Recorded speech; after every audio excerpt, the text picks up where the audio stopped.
হায় ভগবান! পাগলের মতো ছুটে বের হয়ে গেছে। নিতু সত্যি কথাই বলেছে। বলি হওয়ার সমান। আর হ্যাঁ, টিপসই যেন দিতে ভুলো না আবার, ঠিক আছে? সবাই দল বেঁধে চলে এলে কি হয়েছে শুনি? হ্যাঁ, আবার ভুল হয়ে গেছে, আমি দোষ করেছি। যদি তাই হবে তো মোড়ল সাহেব লুকিয়ে টাকা নিতে যাবে কেন? না না, তা হয়তো জানতে পারিনি। সূর্যদেবের উদ্দেশ্যে একটা যজ্ঞ করতে পারি। মোড়ল সাহেবকে টাকা দিয়েছিল। মোড়ল সাহেবকে টাকা দিয়েছে? মোড়ল সাহেবের বিরুদ্ধে ওই শ্যাম লেগে আছে। সবাই মার এই শয়তান মোড়লকে। আমাকে বাঁচাও শ্যাম, আমাকে সেনার হাতে ধরিয়ে দেও না।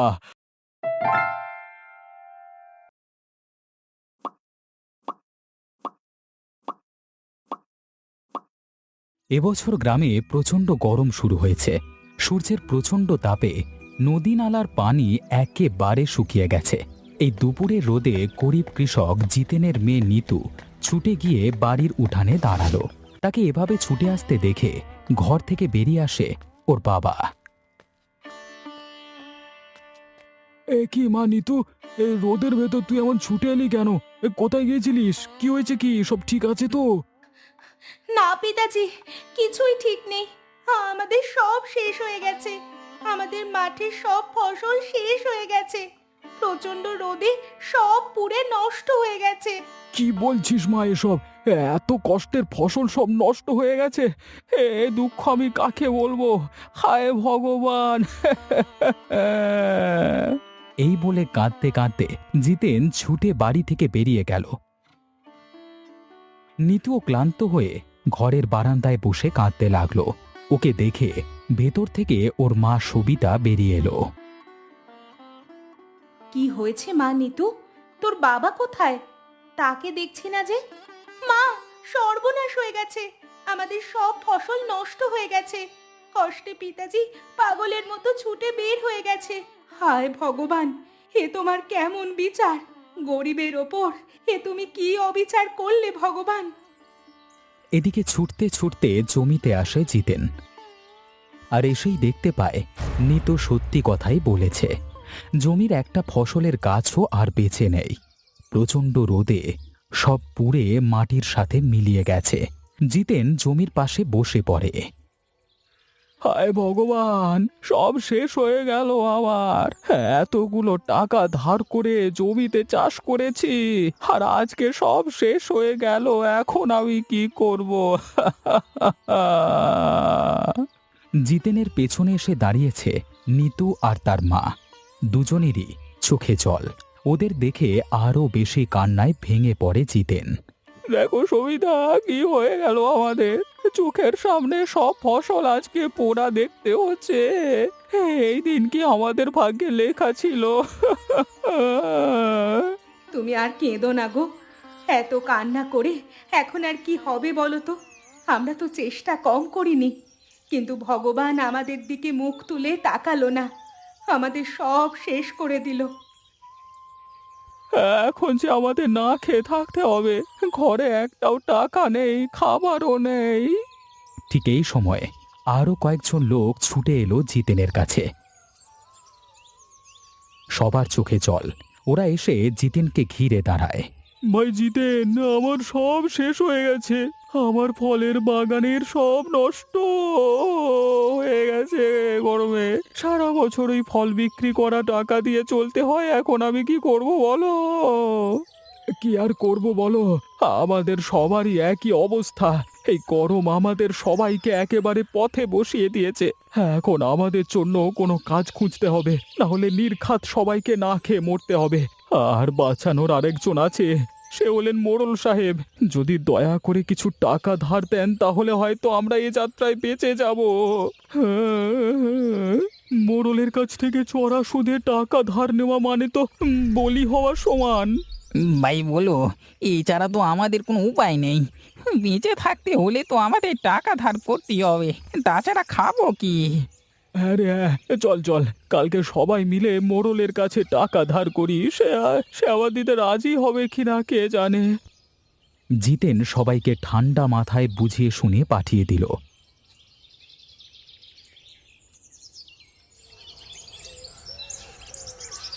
পরদিন সকালে গ্রামের মোড়ল তার সহকারী রমেশের সাথে হিসেব নিয়ে বসেছে। আজকাল তার মনটা খুব ভালো থাকে, সব সময় হাসি খুশি থাকে। কে রমেশ, তাড়াতাড়ি হিসেবটা বুঝিয়ে দে আমাকে। কত বেলা হয়ে গেছে দেখতে পাচ্ছিস। এই তো মোড়ল সাহেব, এই সব কাগজপত্র রেডি, আপনি শুধু একবার দেখে নিলেই হলো। তা এ মাসে কতগুলো গাছ বিক্রি হলো? এই মাসের শুরুতে 23টা, শেষে 57টা, তাহলে মোট হয় ওই 80টা গাছ। বাহ, তাহলে তো মনে হচ্ছে বেশ টাকা আসবে। যার কাছে গাছ বিক্রি করেছিস সে তাকে সবটা খুলে বলেছিস তো? এই কথা যেন 5 কান্না হয়, তাহলে কিন্তু সর্বনাশ হয়ে যাবে। কি যে বলেন না মোড়ল সাহেব, আমি এত বছর ধরে আপনার সাথে কাজ করছি আর এইটুকু বুঝবো না? আমি ওই লোককে সবটা বুঝিয়ে বলে দিয়েছি, এ কথা কেউ জানতে পারবে না। বেশ, তা টাকা পয়সা কি দিয়েছে কিছু? না না মোড়ল সাহেব, আপনি নিজেই তো বলেছেন যে টাকা পয়সার ব্যাপারটা আপনি দেখবেন, আমি শুধু হিসেবটা রাখবো। হ্যাঁ, আমি তো তোকে বলেছিলাম। তা লোকটাকে আমার সাথে দেখা করতে বলেছিস তো? হ্যাঁ মোড়ল সাহেব, গ্রামের শেষে যে বন আছে সেটার একদম শেষ প্রান্তে ওই লোক আজকে সন্ধ্যায় দাঁড়িয়ে থাকবে। আপনি সেখানে গেলেই তার দেখা পাবেন। ঠিক আছে, তুই তাহলে হিসেবটা ঠিকঠাক করে রাখ। আমি বিকেলে হিসেব নিয়ে ওর সাথে দেখা করে টাকাটা নিয়ে আসবো। হ্যাঁ। মোড়লের কথা শেষ হতে না হতেই বাইরে থেকে জিতেনের গলার আওয়াজ শোনা গেল। জিতেন সহ আরও গ্রামের কয়েকজন এসেছে মোড়লের কাছে টাকা ধার নেবার জন্য। মোড়ল মশাই বাড়িতে আছেন নাকি? একটু বাইরে আসবেন। এই অসময়ে আবার কে এলো রে বাবা? খেয়ে দেয়ে কোনো কাজ নাই নাকি গ্রামের লোকের? মোড়ল মশাই, যা গরম পড়েছে তাতে আমাদের সবার ফসল রোদে পুড়ে ছাই হয়ে গেছে। কারো ঘরে চুলো জ্বলছে না কয়েকদিন। তাই বলছিলাম কি, যদি যদি কয়েকদিনের জন্য টাকা ধার দিতেন আমাদেরকে, তাহলে বউ ছেলে নিয়ে দুটো ডাল ভাত খেয়ে বেঁচে থাকতে পারতাম। তোমাদের যখন এত সমস্যা, তাহলে তো এই বিপদের সময় আমাকে এগিয়ে আসতে হয়। আচ্ছা ঠিক আছে, টাকা আমি দেবো, কিন্তু হাজারে দিনে ক টাকা করে মনে আছে তো তোমাদের? হ্যাঁ, তা মনে থাকবে না কেন মোড়ল মশাই, আলবাত মনে আছে। ঠিক আছে, তোমরা রমেশের কাছ থেকে টাকা বুঝে নাও। আর হ্যাঁ, টিপসই যেন দিতে ভুলো না আবার, ঠিক আছে? গ্রামের সবাই মোড়লের সহকারী রমেশের কাছ থেকে টাকা বুঝে নিয়ে যে যার বাড়িতে ফিরে যায়। এরপর সেদিন দুপুরে জিতেন, ভোলুসহ আরও কয়েকজন লোক গ্রামের বটতলায় বসে সময় কাটাচ্ছিল। ঠিক এই সময় গ্রামের পথ ধরে হেঁটে ওদের দিকে এগিয়ে আসলো গ্রামেরই ছেলে শ্যাম। গ্রামের এত লোককে একসাথে দেখে তাদের দিকে এগিয়ে গেল শ্যাম। কি ব্যাপার তোমাদের? কাজকর্ম রেখে সবাই একসাথে বসে আছো যে? এমন তো কখনো হয়নি। কি আর কাজ করব বলো শ্যাম, আমাদের সবার সবকিছু শেষ হয়ে গেছে। প্রচন্ড গরম আমাদের সব ফসল, ফল আর সবজি নষ্ট করে দিয়েছে। আমরা প্রত্যেকে অনেক টাকা ধার করে এখন পুরো পথে বসে গেছি। হ্যাঁ, যা গরম পড়েছে তাতে ফসল নষ্ট হবারই কথা। আচ্ছা, প্রতি বছরই কি এমনই হয়? না না, আগে কখনো এমন হয়নি। জানি না কেন এবছর এত পরিমাণ গরম পড়লো। রোদের তাপ দেখেছো? যেন শরীর পুড়ে যাবে। আমার কিন্তু অন্য একটা কথা মনে হচ্ছে। অতিরিক্ত গরম পড়বার কারণ কি তোমরা জানো? যদি কোনো এলাকার অনেক গাছ কেটে ফেলা হয়, তাহলে সেই এলাকায় প্রচুর গরম পড়ে। কি বলছো ভাই শ্যাম? গাছ কেটে ফেললে গরম পড়ে? এমন কথা তো আগে কখনো শুনিনি। হ্যাঁ, তোমরা এটা জানো না বলেই এই সুযোগ নিয়ে কেউ গ্রামের গাছ কাটছে, আর যার জন্য এই প্রচণ্ড গরম। কিন্তু আমাদের গ্রামে তো এমন করে কেউ গাছ কাটে না, আমরা কখনো তো দেখিনি। আচ্ছা, মোড়ল সাহেবের কাছে গিয়ে বিষয়টা নিয়ে কথা বলে দেখি। তিনি না হয় লোক লাগিয়ে গ্রামে একটা খোঁজ নেবেন। হ্যাঁ, সেটাই ভালো হবে। চলো সবাই মোড়লের কাছে। সবাই একত্রে চলল মোড়লের কাছে। তখন বিকেল হয়ে গেছে। মোড়লের গাছ কিনে নেওয়া সেই লোকের কাছে যাওয়ারও সময় হয়ে গেছে। বিকেল হয়ে গেছে, এখন তো বের হতে হবে। লোকটা থেকে আজকে বেশ অনেকগুলো টাকা পাওয়া যাবে। ওহ, ভাবতেই তো কত ভালো লাগছে। টাকা একেবারে পকেট ভরে যাবে আমার। যাই, দেরি না করে তাড়াতাড়ি বেরিয়ে পড়ি। মোড়ল আর দেরি না করে তাড়াতাড়ি বেরিয়ে পড়ে। এদিকে মোড়ল বাড়ি থেকে বেরিয়ে যাওয়ার একটু পরেই বাড়িতে এসে ঢোকে জিতেন, ভোলু আর গ্রামের আরও কিছু লোকজন। তারা মোড়লের উঠানে দাঁড়িয়ে ডাকাডাকি করতে থাকে। মোড়ল সাহেব, মোড়ল সাহেব কি বাড়িতে আছেন? মোড়ল সাহেব, মোড়ল সাহেব, আপনার সাথে আমাদের কিছু কথা আছে, দয়া করে একটু বাইরে আসবেন। বেশ খানিক সময় ডাকাডাকির পরে ঘরের ভেতর থেকে বের হলো মোড়লের সহকারী রমেশ। সে বের হয়ে গ্রামের সবাইকে একত্রে দেখে একটু বিরক্ত হয়ে উঠল। রাগী গলায় বলল, তোমাদের কি হয়েছে বলো তো? দিন নেই রাত নেই অমনি সবাই দল বেঁধে চলে এলে, কি হয়েছে শুনি? হ্যাঁ, মোড়ল সাহেবের সাথে আমাদের একটু দরকার আছে, তাকে দয়া করে একটু ডেকে দাও না রমেশ দাদা। মোড়ল সাহেব বাড়িতে নেই, খুব জরুরি একটা কাজে বাইরে গেছেন। তোমাদের যা বলবার আমাকেই বলো। রমেশ দাদা, আমাদের মনে হচ্ছে না গ্রাম থেকে কেউ হয়তো গাছ কেটে ফেলছে, আর এই কারণেই গ্রামে এত গরম। এসব কথা তোমাদের মাথায় কে ঢোকালো শুনি? যত সব পাগলের মতো কথাবার্তা। এই, এগুলো আমাদের কথা না দাদা, শ্যাম এসেছে শহর থেকে, ও আমাদের বলেছে যে অনেক পরিমাণে গাছ কেটে ফেললেই এমন গরম পড়ে। হ্যাঁ, ও শিক্ষিত ছেলে, নিশ্চয়ই শ্যাম আমাদের কিছু ভুল বলবে না। আচ্ছা বুঝলাম, কিন্তু যদি কেউ গাছ কেটেই থাকে তো মোড়ল সাহেব এখানে কি করতে পারেন? হ্যাঁ, কাউকে যদি কাটতে দেখো তখন হয় একটা কথা ছিল, যত সব। এই জন্যই তো আমরা এসেছি দাদা, যদি মোড়ল সাহেব লোক লাগিয়ে কিছু একটু দেখতো, যে কেউ আড়ালে বসে গাছ চুরি করছে কি মানে কাটে কিনা, তবে গোটা গ্রামের উপকার হতো দাদা। ঠিক আছে, মোড়ল সাহেব আসলে আমি তাকে সব বলবো। তোমরা এখন যে যার বাড়ি যাও তো, আমার অনেক কাজ পড়ে আছে কলা। তোমাদের সাথে কথা বলতে বলতে আমি কত সময় নষ্ট করে ফেলাম, যত সব ভাল লাগে না। এই বলে মুখের উপরে রমেশ দরজাটা বন্ধ করে দিল। গ্রামের লোকেরাও আস্তে আস্তে চলে গেল সবাই। এদিকে গ্রামের বনের শেষ প্রান্তে মোড়ল দাঁড়িয়ে অপেক্ষা করছে সেই লোকের। সে কখন থেকে দাঁড়িয়ে আছি, অথচ সেই লোকের দেখা নেই। আসবে তো, আবার টাকা নিয়ে না পালিয়ে গেল। হ্যাঁ, এই রমেশটা যে কি করে না আমি কিছুই বুঝতে পারি না। এতগুলো টাকার ব্যাপার, এখন যদি না পাই। ঠিক এই সময় দেখা গেল একটা লোক দূর থেকে হেঁটে এসে মোড়লের ঠিক সামনে দাঁড়িয়েছে। মোড়ল তাকে দেখেই বুঝতে পারল যে এর কাছেই রমেশ গাছ বিক্রি করেছে। দাও দাও দাও, তাড়াতাড়ি আমার টাকা হাতে দাও দেখি। অনেক সময় ধরে তোমার জন্য অপেক্ষা করে আছি, ভেবেছিলাম সব টাকা নিয়ে পালিয়েছো। কি যে বলেন না মোড়ল সাহেব, আমার দরকার অনেক অনেক গাছ।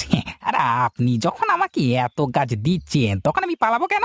আমার আরো গাছ চাই, যত টাকা লাগে আমি দেবো, কিন্তু দয়া করে সব গাছ আমার কাছে বিক্রি করবেন। ঠিক আছে, তবে এই কথা কেউ যেন জানতে না পারে, তাহলে কিন্তু সর্বনাশ হয়ে যাবে। সব কাজ করতে হবে গোপনে, বুঝলে তো? আপনি কোনো দুশ্চিন্তা করবেন না মোড়ল সাহেব, আমি সবটা এমন ভাবে করবো না যে কেউ কিচ্ছুটি টের পাবে না। নিন নিন নিন, আপনার টাকাটা নিন। আমি তাহলে আসি এখন। হ্যাঁ, লোকটা মোড়ল সাহেবের হাতে একটা টাকার বান্ডিল তুলে দিয়ে ঘন জঙ্গলে মিলিয়ে গেল। মোড়লও একবার চারপাশটা সতর্ক দৃষ্টিতে দেখে হেঁটে চলে গেল। ঠিক তখনই ঝোপের আড়াল থেকে মাথা তুলে দাঁড়ালো জিতেনের মেয়ে নিতু, সাথে আরও কয়েকটা বাচ্চা ছেলে মেয়ে। দেখলি তো, মোড়ল সাহেব লুকিয়ে ওই লোকটার থেকে টাকা নিল। চল, এই কথাটা এক্ষুনি বাবাকে বলতে হবে। সবাই বিদ্যুৎ বেগে ঝোপের আড়াল থেকে ছুটে চলে যায়। এদিকে গ্রামের লোকেদের নিয়ে জিতেন আর ভোলু বাড়ির দিকে যাচ্ছে। ঠিক সেই সময়ে নিতু আর বাচ্চা ছেলেমেয়েগুলো পেছন থেকে দৌড়ে এসে ওদের পথ আটকায়। কি, তোরা এই সময় কোত্থেকে ছুটে এলি? বাবা, আমরা জঙ্গলের ভেতরে খেলতে গিয়েছিলাম, আর তখন দেখলাম মোড়ল সাহেব একটা অপরিচিত লোকের থেকে অনেকগুলো টাকা নিয়েছে। অপরিচিত লোকের থেকে আমাদের মোড়ল সাহেব টাকা নিয়েছে? তোমরা ঠিক দেখেছো তো? আমরা একদম ঠিক দেখেছি। মোড়ল সাহেব অনেক ভয় ভয়ে টাকাগুলো নিয়ে বন থেকে বেরিয়ে গেল। আচ্ছা, মোড়ল সাহেব তো যে কারোর কাছে টাকা পেতেই পারে, হয়তো সেটাই নিয়েছে। আমার মনে হয় না এটা তেমন বড় কোনো কিছু। আমার কিন্তু এমনটা মনে হয় না জিতেন। যদি তাই হবে তো মোড়ল সাহেব লুকিয়ে টাকা নিতে যাবে কেন? জঙ্গলের ভেতরে যাওয়ার কি দরকার? বাড়িতে ওই লোককে ডেকে নিলেই তো পারতেন। হ্যাঁ, একদম ঠিক কথা। আচ্ছা, এখন যে যার বাড়িতে যাও, পরে এ বিষয়ে ভেবে দেখা যাবে। আয় নিতু, বাড়ি আয়, বাড়ি আয়। হ্যাঁ, সবাই যে যার বাড়ি চলে গেল, আর জিতেনও তার মেয়ে নিতুকে নিয়ে বাড়িতে চলে গেল। এদিকে মোড়ল বাড়িতে ফিরতেই তাকে সব খুলে বলল রমেশ। সব শুনে রেগে আগুন হয়ে গেল মোড়ল। এই সব হয়েছে ওই শ্যামের জন্য। শহর থেকে লেখাপড়া করে এসে এখন গ্রামের লোকগুলোকে শেষ করছে। এখন দেখছি সবার আগে ওই শ্যামের একটা ব্যবস্থা করতে হবে মোড়ল সাহেব, না হলে যে কোনো সময় আমাদের কাজ সারা গ্রামের সামনে ধরা পড়ে যেতে পারে। আচ্ছা, ওরা তো এটা জানতে পারেনি যে এই গাছগুলো আমি কেটে আড়ালে বিক্রি করে দিচ্ছি। না না, তা হয়তো জানতে পারিনি, কিন্তু কতদিন আর অজানা থাকবে বলুন। ওই শ্যামের উপরে আমার বড় ভয় হয়, ছেলেটা মহা বুদ্ধিমান। ওর ব্যবস্থা কালকে আমি করব। যে শহর থেকে এসেছে ওকে সেই শহরই পাঠিয়ে দিতে হবে, তা না হলে আমাদের সব কাজ বন্ধ হয়ে যাবে। পরদিন খুব সকালে মোড়ল জিতেনের বাড়িতে যায়। বাড়িতে গিয়ে দেখতে পায় জিতেন আর ভোলু কিছু একটা আলোচনা করছে। মোড়লকে দেখে ওরা এগিয়ে আসে। এই মোড়ল সাহেব, আপনি এত সকালে আমার বাড়িতে? শুনলাম কালকে নাকি তোমরা আমার বাড়িতে গিয়েছিলে। আমি তো তখন বাড়িতে ছিলাম না, তাই তোমাদের সাথে দেখা করতে চলে এলাম। হ্যাঁ মোড়ল সাহেব, আমরা গিয়েছিলাম। আসলে সবটা তো দেখতেই পাচ্ছেন, এবছর যা গরম কি আর বলবো বলুন। আর এসবই হচ্ছে গাছ কাটবার জন্য। কেউ একজন আছে যে আমাদের গ্রামের গাছ কেটে ফেলেছে, তাকে ধরতে পারলেই সব সমস্যার সমাধান হয়ে যেত। তোমাদেরকে আমার আর কিছুই বলবার নেই। ওই শহর থেকে আসা বাচ্চা ছেলেটা যা বলল তাই তোমরা বিশ্বাস করে নিলে। গাছ কাটলেই গরম বাড়ে, এমন আজগুবি কথা কি আগে কোনোদিন শুনেছ? কিন্তু মোড়ল সাহেব, শ্যাম তো শিক্ষিত ছেলে, জেনে শুনে ও নিশ্চয়ই আমাদের ভুল বলবে না। তোমাদের সবাইকে বোকা বানিয়েছে। শোনো, আমি তোমাদের একটা পরামর্শ দিই। গরম বেশি হওয়ার কারণ হলো সূর্য, তাই আমরা যদি সূর্যদেবের উদ্দেশ্যে একটা যজ্ঞ করতে পারি তাহলে অবশ্যই গরম কমবে। হ্যাঁ, আমিও আগে এই যজ্ঞ করবার কথা শুনেছিলাম। আপনি যখন ভালো মনে করেছেন তখন এইটা না হয় শুরু করুন। হ্যাঁ, আমরা গোটা গ্রামবাসীকে খবরটা জানিয়ে দিই। কিন্তু এই যজ্ঞে তো অনেক খরচ, অনেক উপকরণ কিনতে হয়। আমার হাতে যে এখন তেমন কোনো টাকা নেই।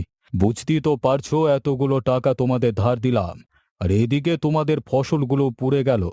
এই মুহূর্তে যজ্ঞ করবার এত টাকা কোথায় পাবে বলো তো? তাহলে উপায়? যজ্ঞ না করা হলে তো সূর্যদেব আমাদের উপর থেকে তাপ সরিয়ে নেবেন না, আমাদের আরও কষ্ট পেতে হবে। উপায় একটা আছে। তোমরা যদি গ্রামের সবাইকে বলে রাজি করিয়ে সবার থেকে কিছু কিছু টাকা আদায় করতে পারো তাহলে যজ্ঞটা করা যায়। মোড়ল সাহেব, কিছু মনে করবেন না। আমার মেয়ে গতদিন বিকেলে আপনাকে একটা লোকের কাছ থেকে অনেক টাকা নিতে দেখেছে, আর আপনি বলছেন টাকা নেই। হায় ভগবান, যাদের জন্য এত কিছু করি তারা নাকি আমাকে সন্দেহ করে।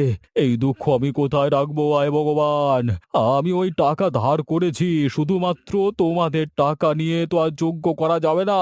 আর অনেক টাকার প্রয়োজন। তোমাদের উপকারের জন্য টাকা ধার করেও আমাকে দোষ দিচ্ছ তোমরা? না না মোড়ল সাহেব, আপনি ওর কথায় কিছু মনে করবেন না। আপনি আমাদের এত বড় একটা উপকার করছেন, আর আমরা আপনাকে দোষ দিতে পারি? আপনি আপনি আপনি যজ্ঞের ব্যবস্থা করুন, আমরা আমরা গ্রামের লোকেদের থেকে টাকা আদায়ের ব্যবস্থা করছি। এই বলে ভোলু আর জিতেন গ্রামের সবাইকে বিষয়টা জানানোর জন্য বেরিয়ে যায়। আর মোড়লও খুশি মনে বাড়ির পথ ধরে যেতে থাকে। এদিকে জিতেন আর ভোলু গ্রামের অনেক লোককে একসাথে জড়ো করে ফেলল। তাহলে তাড়াতাড়ি একে একে গিয়ে মোড়ল সাহেবের বাড়িতে টাকা জমা দিয়ে আসবে। হ্যাঁ, মনে রাখবে, টাকায় কম যেন না হয়, কারণ সূর্যদেবের যজ্ঞের ত্রুটি হলে তিনি আমাদের উপরে আরো রুষ্ট হবেন। ঠিক এই সময় শ্যাম ওই পথ দিয়ে যাচ্ছিল। একসাথে এত লোক দেখে সে এগিয়ে এলো আর ভিড় ঠেলে জিতেন আর ভোলুর সামনে দাঁড়ালো। এসব কি হচ্ছে দাদা? শুনলাম গ্রামে নাকি যজ্ঞ করা হবে। ঠিকই শুনেছ শ্যাম, সূর্যদেবের উদ্দেশ্যে যজ্ঞ করা হবে, যাতে উনি খুশি হয়ে গরম কমিয়ে দেন। এসব বুদ্ধি তোমাদের মাথায় কে দিয়েছে বলো তো? এই যজ্ঞ করে কোনোদিন গরম কমবে না। আমি তো কালকে তোমাদের বললাম গ্রামে অতিরিক্ত গাছ কাটবার কারণে এমন তীব্র গরম। আমাদের এসব কথা বোঝাতে এসো না শ্যাম, জীবনে কোনোদিন এমন আজগুবি কথা শুনিনি। গাছ কাটলে গরম বাড়ে? ভোলুর হাসির সাথে সাথে উপস্থিত সবাই হো হো করে হেসে ওঠে। লজ্জায় রাগে শ্যামের মুখটা লাল হয়ে ওঠে, কিন্তু সে কিছু না বলে চুপ করে দাঁড়িয়ে থাকে। শুনলাম তোমরা সবাই মিলে ওই মোড়লকে টাকা দিচ্ছ। টাকা কি এমনি এমনি দিচ্ছি? এই টাকা দিয়েই তো যজ্ঞটা করা হবে। একটা যজ্ঞ করতে কত টাকা খরচ হয় তা কি জানো? আমি তোমাদের আবারও বলছি, এসব মিথ্যে। এই যজ্ঞ করে কোনো লাভ হবে না। তোমরা আমার কথা শোনো, ওই মোড়লকে একটা টাকাও দিও না। কাজে যাচ্ছিলে সে কাজে যাও, এখানে বসে আমাদের বিরক্ত করো না যত সব। শ্যাম আর একটা কথাও না বলে ওখান থেকে চলে যায়। একটু পরেই বেলা বাড়বার সাথে সাথে দলে দলে লোক ছুটল মোড়লের বাড়িতে। বাড়ির বাইরে একটা বড় বাক্স রাখা। সবাই সেই বাক্সে টাকা রেখে আসছে। দূরে দাঁড়িয়ে আছে মোড়ল আর রমেশ। গ্রামের এত লোকের টাকা দেওয়া দেখে মোড়লের মুখটা হাসিতে ভরে ওঠে। মাঝে মাঝে আমি নিজের বুদ্ধি দেখে অবাক হয়ে যাই। আজকে টাকায় এই বাক্স পুরো ভর্তি হয়ে যাবে। আহ! এই সত্যি মোড়ল সাহেব, আপনার বুদ্ধি আছে বলতে হবে। তা না হলে এত বড় বিপদ কাটিয়ে এখন এত লাভ করছেন।